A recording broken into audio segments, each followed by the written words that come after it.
Nous avons tous une histoire. Cette vidéo me permet de mettre des mots sur la nôtre. À l'âge de 9 ans, comme toutes les petites filles de cet âge, je décide de commencer l'équitation en faisant face aux problèmes de santé qui m'en empêchaient jusque-là. Je prends alors des cours en club, en commençant par les poneys pour finir à cheval. Il y avait des hauts, des bas, beaucoup de remises en question quant à mes capacités de cavalière. Mais je m'accroche. L'équitation était pour moi un rêve devenu réalité. À mes 18 ans, je sombre dans une profonde dépression qui prenait de plus en plus le dessus sur moi. Je n'avais plus goût à rien.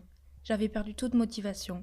Opéré entre-temps du genou, j'ai l'impression que tout s'effondre autour de moi. Tout, sauf les chevaux. Je décide alors de me lancer dans des recherches pour acquérir un cheval qui, je pensais, pourrait m'aider à remonter cette période si difficile. Je me suis rendue dans une ferme où je compris que trouver un cheval n'était pas chose facile, mais je restais persuadée qu'un cheval m'attendait pas loin. Un soir, je tombe sur cette annonce, une jument à vendre avec sa sœur, tout juste débourrée. Elle n'avait rien qui me correspondait et pourtant, attirée tout de même, je rends visite à cette petite jument qui finalement deviendra la mienne le 23 juin 2017. Mon rêve de petite fille se réalise, ça y est, Taiga, ou plutôt Taiga Star est à moi. J'étais heureuse, j'avais enfin trouvé le remède à mes problèmes. Je pensais que nous étions intouchables, que plus rien ne nous arriverait. Malheureusement, quand le sort s'acharne, le 10 octobre 2017, je me rends comme tous les jours à l'écurie en fin de matinée, mais je ne savais pas qu'une mauvaise surprise m'y attendait. Taiga était en haut de son pré, immobile, sur 3 jambes. Je ne comprenais pas ce qu'il se passait, mais je voyais bien que quelque chose n'allait pas. Je décide alors de la ramener à l'écurie, tant bien que mal, en la traînant, pour tenter de comprendre ce qui ne va pas. À peine le temps de l'attacher que je constate un gros problème. Son postérieur droit est engorgé du grasset jusqu'au boulet. Je tombe des nues, je ne comprends pas. Qu'est-ce qui a bien pu se passer pour que son membre soit comme ça? Je n'avais jamais vu une telle chose. 2 jours après, inquiète de voir que cela ne diminue pas, je fais appel à un vétérinaire en urgence.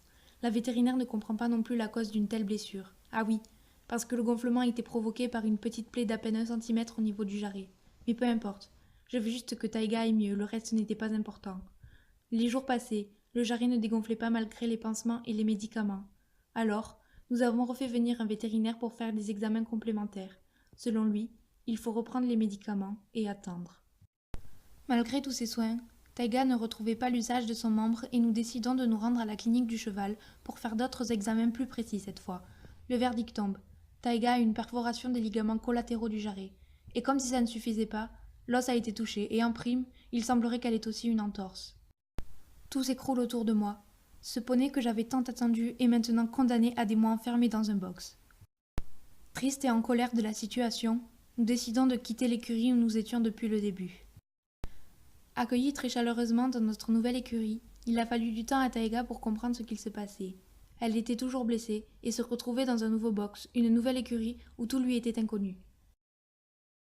Aujourd'hui, Taiga porte encore de nombreuses séquelles de cet accident qui n'aurait jamais dû se produire. Elle remarche normalement, mais il lui est impossible de trotter sans éprouver de douleur ni boiterie. La procédure de rééducation est en marche, mais il va falloir du temps, beaucoup de temps. Cette histoire aura bouleversé nos vies à jamais. Taiga gardera des séquelles physiques mais aussi psychologiques de ce qui lui est arrivé. Nous sommes encore confuses quant au déroulement des faits, mais il est sûr que cela ne restera pas impuni. Il est difficile de se prononcer sur notre futur, mais quoi qu'il arrive, je l'attendrai. Je crois que je ne remercierai jamais assez l'éleveuse de Taiga pour m'avoir confié une telle jument avec un tel mental. Je remercie aussi du plus profond de moi la clinique du cheval qui ont clairement sauvé le membre de Taiga. Je remercie toute l'équipe et nous leur serons à jamais reconnaissantes. Ainsi s'achève cette vidéo. J'espère qu'elle permettra à certains de prendre conscience que parfois la vie est dure, mais que ça vaut la peine de se battre, de ne jamais baisser les bras, car une étoile brille toujours au-dessus de nos têtes.